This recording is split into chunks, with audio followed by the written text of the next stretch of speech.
Hi friends, आज हम लोग इस वीडियो में चर्चा करेंगे प्रोनाउन क्या होता है, प्रोनाउन कितने प्रकार का होता है और प्रोनाउन का प्रयोग कैसे किया जाता है तथा प्रोनाउन को कैसे पहचानते हैं।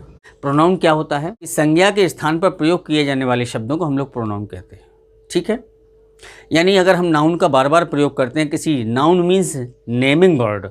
नेमिंग वर्ड का मतलब है किसी का कोई नाम है तो वो नाउन होता है। तो जब भी हम किसी नाउन का बार बार रिपीट करते हैं सेंटेंसेस में तो मित्रों किसी व्यक्ति, स्थान, वस्तु आदि के नाम का बार बार रिपीट ना हो, इसलिए हम प्रोनाउन का प्रयोग उन नामों के स्थान पर करते हैं, इसलिए उनको प्रोनाउन कहते हैं। दूसरी बात, अगर नाम है तो वो नाउन है, बात समझ में आ गई।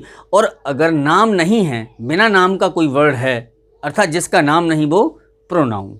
जैसे आप समझिए, मैंने कहा Ram is doing his work, Ram अपना काम कर रहा है। अब मैं कह दूं कि he is doing his work, तो राम का नाम तो है। मैंने कहा कि Ram is doing his work, आप समझ गए कि Ram is doing his work, इसका मतलब राम का नाम तो है। ठीक है, लेकिन मैं इसकी जगह कह दूं कि he is doing his work, इसकी जगह कह दूं ही, कि he is doing his work, तो ही मीन्स वाई, तो ही तो कोई नाम नहीं है। मैं कह दूं someone is calling me, someone कोई मुझे बुला रहा है, कौन बुला रहा पता नहीं है। अगर मैं कह दूं कि दे आर कॉलिंग मी, वो मुझे बुला रहे हैं, तो दे मीन्स वे, कोई नाम नहीं है। करेक्ट। अगर मैं कह दूं कि Gita is calling me, Mohan is calling me, तो ये नाम है। तो नाम है तो वो नाउन, और नाम के स्थान पर जो वर्ड हम प्रयोग करते हैं वो प्रोनाउन। मित्रों, प्रोनाउन 11 प्रकार के होते हैं। पहला होता है पर्सनल प्रोनाउन। पर्सनल प्रोनाउन को आप व्यक्तिवाचक सर्वनाम कहते हैं। व्यक्तिवाचक सर्वनाम इसे क्यों कहते हैं? वे प्रोनाउंस जो किसी व्यक्ति, स्थान, वस्तु के स्थान पर प्रयोग किए जाते हैं वो व्यक्तिवाचक सर्वनाम होते हैं। पर्सनल प्रोनाउन में कहने वाला होता है, सुनने वाला होता है, और जिसके विषय में बात की जाती है वो थर्ड व्यक्ति होता है। इसलिए पर्सनल प्रोनाउन को 3 कैटेगरी में बांटा गया है। एक होता है आपका फर्स्ट पर्सन, दूसरा होता है सेकंड पर्सन, तीसरा होता है थर्ड पर्सन। मित्रों, पर्सनल प्रोनाउन में वचन के अनुसार प्रयोग होता है, एक वचन, बहुवचन, यानी सिंगुलर और प्लूरल। पर्सनल प्रोनाउन में जेंडर होते हैं, जैसे ही आपका मैस्कुलिन जेंडर के लिए है और शी आपका फेमिनिन जेंडर के लिए है। बकाया सारे के सारे और ये आपका इट न्यूटर जेंडर के लिए है। शेष बचे हुए कॉमन जेंडर होते हैं। कॉमन जेंडर के अंतर्गत आई, वी, यू और दे आता है। मित्रों, इसका प्रयोग कर्ता के रूप में प्रयोग होता है, इसका कर्म के रूप में भी प्रयोग होता है, और संबंध कारक के रूप में भी इसका प्रयोग होता है।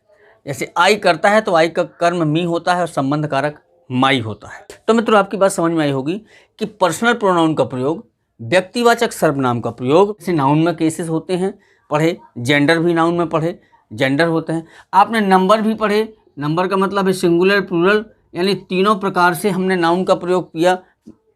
उसी प्रकार से आपका जो पर्सनल प्रोनाउन है वो भी केसेस, जेंडर्स और नंबर्स के आधार पर प्रयोग किया जाता है। लेकिन इनका कोई नाम नहीं होता है। आपने गौर कर लीजिए, अगर कोई नाम होता तो हम इसको नाउन कहते, ना कि प्रोनाउन।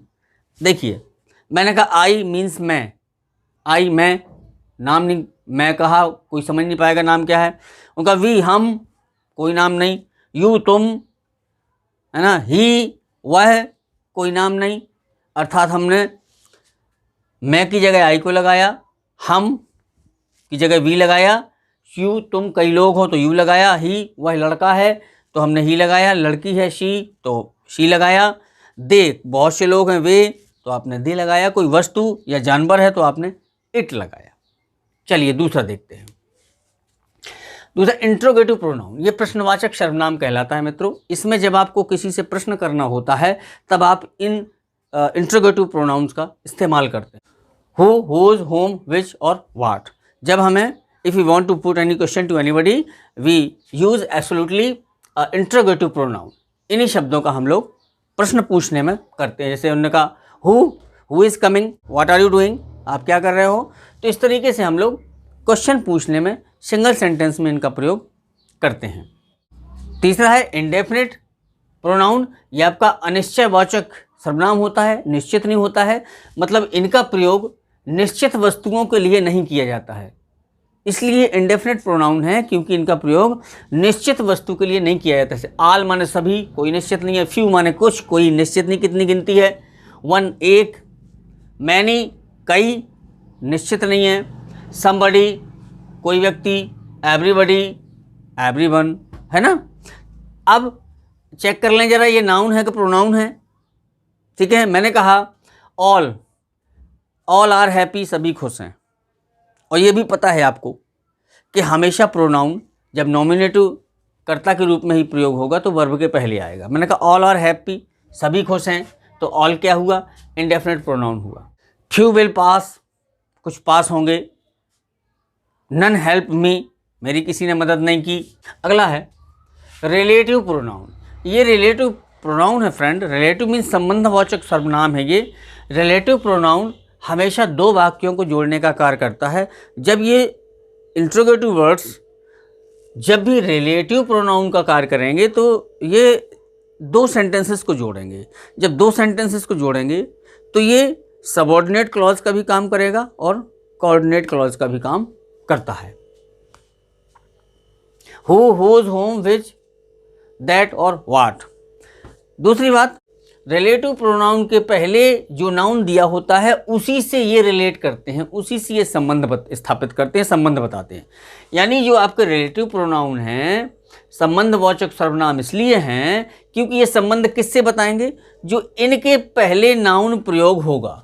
यानी जो इनके पहले नाउन एंटीसीडेंट प्रयोग होगा ये उसी से अपना रिलेशन स्थापित करेंगे, रिलेशन बताएंगे। जैसे मैंने कहा कि I know Gita who helped, मैं गीता को जानता हूँ जिसने मेरी मदद की। I know Gita, this one sentence, this second sentence. ठीक है, आई नो गीता, मैं किसे जानता हूँ, गीता को। हु हेल्प मी, जिसने मेरी मदद की। तो यहाँ पर जो ये हु है ये किससे संबंध बना रहा, गीता से। यानी और ये एंटीसीडेंट भी है, यानी हु के बिल्कुल ठीक पहले नाउन जो आया है उसी नाउन से इसका संबंध है, इसलिए ये रिलेटिव प्रोनाउन होते हैं मित्रों। नेक्स्ट है डिस्ट्रीब्यूटिव प्रोनाउन। ये विभाग सूचक होते हैं, समझ गए। ये बताते हैं, अलग करते हैं। आइदर, नाइदर, ईच, नन आदि। जैसे neither of the two passed, दोनों में से कोई पास नहीं हुआ। नन कैन डू इट, इसे कोई नहीं कर सकता है, नन आ गया। ईच विल गो, प्रत्येक जाएगा, तो ये क्या हुआ, ये सब्जेक्ट के रूप में इस्तेमाल हुए। ये डिस्ट्रीब्यूटिव प्रोनाउन है। नेक्स्ट है डेमोन्स्ट्रेटिव प्रोनाउन। ये संकेतवाचक सर्वनाम होते हैं मित्रों। संकेतवाचक सर्वनाम के अंतर्गत आपका दिस एक वचन के साथ और दिस का दीज बहुवचन, दैट एक वचन और दोज बहुवचन। इसका मतलब है ये एक वचन और ये बहुवचन, दिस, दैट, दीज, दोज आपके डेमोन्स्ट्रेटिव प्रोनाउन के अंतर्गत आते हैं। ये दिस और दीज पास की वस्तु की ओर इशारा करते हैं, दैट और दोज दूर की वस्तु की इशारा करते हैं। This is a pen, this is a book, this is a table, है ना। दीज आर बुक्स, तो ये क्या है, पास की वस्तु के लिए। अब दूर के लिए, दोज आर बॉयज़, वो लड़के हैं, तो दोज आर बॉयज़, ये क्या हुआ, दूर की वस्तु की ओर इशारा किया। दैट इज अ ग्लास, वो ग्लास है, ग्लास मतलब दूर रखा हुआ है, करेक्ट। तो ये आपका डेमोन्स्ट्रेटिव प्रोनाउन हुआ। सातवां होता है रिफ्लेक्सिव प्रोनाउन। मित्रों इसको निजवाचक सर्वनाम कहते हैं। निजवाचक सर्वनाम हमेशा सेल्फ एक वचन और सेल्फ बहुवचन बना करके प्रयोग किया जाता है। रिफ्लेक्सिव प्रोनाउन में कर्ता स्वयं कार्य करता है, जो सब्जेक्ट होता है कार्य करने वाला वो स्वयं करता है, स्वयं के अर्थ में, इसलिए इसको निजवाचक कहा गया क्योंकि इसमें स्वयं के अर्थ में इसका प्रयोग किया जाता है। तो फ्रेंड्स निजवाचक सर्वनाम हमेशा सेल्फ या सेल्फ लगाकर बनाया जाता है और ये हमेशा क्रिया के बाद प्रयोग होता है। जैसे आई का माई सेल्फ, यू का योर सेल्फ, वी का आवर सेल्फ बनेगा, ही का हिमसेल्फ बनेगा। तो रिफ्लेक्सिव प्रोनाउन ये निजवाचक सर्वनाम होता है, इसमें कर्ता स्वयं काम करता है। जब वो खुद काम करता है, जैसे उन्होंने कहा कि आई डू माई सेल्फ, तो आपने देखा कि ये रिफ्लेक्सिव प्रोनाउन सेल्फ लगा के बना है, ये आपका रिफ्लेक्सिव प्रोनाउन है, ठीक है, लेकिन ये क्रिया के बाद प्रयोग हुआ, इसलिए ये आपका रिफ्लेक्सिव प्रोनाउन है। क्योंकि एम्फेटिक प्रोनाउन भी सेल्फ या सेल्फ लगाकर बनाया जाता है, अंतर देख लीजिए, सेल्फ या सेल्फ लगाकर बनाया जाता है एम्फेटिक प्रोनाउन, दृढ़ता सूचक सर्वनाम कहते हैं इनको। इसलिए जब ये भी सेल्फ लगा के बनता है तो इनमें अंतर भी तो पता होना चाहिए कि कौन सा रिफ्लेक्सिव प्रोनाउन है और कौन सा एम्फेटिक प्रोनाउन है। तो जो वर्ब के बाद प्रयोग होता है ये आपका रिफ्लेक्सिव प्रोनाउन होगा, और एम्फेटिक का मतलब होता है दृढ़ता, मतलब दृढ़ता दिखाई जाती है, जोर डाला जाता है काम पर, स्वयं काम करने पर जोर डाला जाता है, तो वो सब्जेक्ट के बाद आता है। तो इसमें बनेगा आई माई सेल्फ डू इट। ये आपका अगर वर्ब के बाद प्रयोग है तो ये आपका रिफ्लेक्सिव प्रोनाउन, और वर्ब के पहले प्रयोग है कर्ता के बाद तो एम्फेटिक प्रोनाउन कहलाता है। मित्रों नेक्स्ट है एक्सक्लेमेटरी प्रोनाउन। ये विस्मय सूचक सर्वनाम होता है, इसके अंतर्गत केवल वाट आता है। मित्रों अत्यधिक विस्मय व्यक्त करने के लिए हम लोग वाट का प्रयोग करते हैं, जो प्रायः सेंटेंस के शुरू में प्रयोग होता है। नेक्स्ट है रेसिप्रोकल प्रोनाउन। ये आपका परस्पर वाचक सर्वनाम होता है। मित्रों ये दो वर्ड से मिलकर के बना होता है, ईच अदर और वन अनदर। जब हमें दो व्यक्ति या दो वस्तुओं के बीच की कोई बात हो तो ईच अदर का प्रयोग होता है। दो या दो से अधिक व्यक्तियों के लिए, दो से अधिक व्यक्तियों के लिए या वस्तुओं के लिए हमें वन अनदर का प्रयोग करना पड़ता है। जैसे two boys love each other, है ना, उन्होंने कहा दे लव तो वन अनदर। जब टू बॉयज़ हैं तो ईच अदर आ गया, दे बहुवचन ढेर सारे लोग आ गए तो वन अनदर आ गया। आखिरी है इम्पर्सनल प्रोनाउन। मित्रों इम्पर्सनल प्रोनाउन की ज़रूरत क्यों पड़ गई? ये अव्यक्तिवाचक सर्वनाम कहलाता है। इसकी ज़रूरत इसलिए पड़ गई क्योंकि इम्पर्सनल प्रोनाउन के अंतर्गत आपका इट और दे आता है। तो जब मित्रों इसमें भी तो इट और दे आता है, ठीक है, पर्सनल प्रोनाउन में तो हम वहाँ प्रयोग कर रहे हैं, लेकिन आपका इम्पर्सनल में इट और दे आ गया। लेकिन मित्रों एक बात ध्यान रखें, ये इम्पर्सनल प्रोनाउन इसलिए कहा गया क्योंकि इनका अर्थ यहाँ पर इट मीन्स वह और दे मीन्स वे नहीं निकलेगा। क्योंकि जहाँ पर इम्पर्सनल प्रोनाउन का प्रयोग होता है वहाँ पर इनका हिंदी अर्थ अंडरस्टूड रहता है सेंटेंस के अंतर्गत। तो मित्रों इम्पर्सनल प्रोनाउन का यानी इट और दे का प्रयोग ऐसी जगह किया जाता है जिस जगह पर नाउन अंडरस्टूड हो। जैसे कहा कि इट इज़ ब्लोइंग हार्ड, मैंने कहा इट इज़ ब्लोइंग हार्ड। अब ये ब्लो मीन्स हवा का बहना होता है, हवा तेज चल रही है।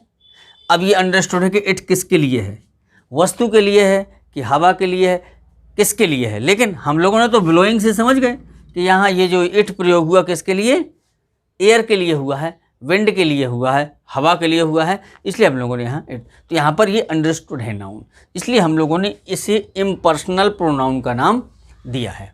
चलिए मित्रों आई थिंक आपको वीडियो अच्छा लगा होगा। अच्छा लगा हो तो लाइक कर लीजिएगा और सब्सक्राइब भी कर लीजिएगा, और यदि कोई प्रॉब्लम हो तो मेरे कमेंट बॉक्स में जाकर के कमेंट कीजिएगा, I will solve your problem. चलिए मिलते हैं नेक्स्ट वीडियो में। The uses of pronoun, pronoun का सही प्रयोग कैसे करें जो अपने किसी भी क्वेश्चन में गलती ना हो। मिलते हैं नेक्स्ट वीडियो में। The uses of pronoun.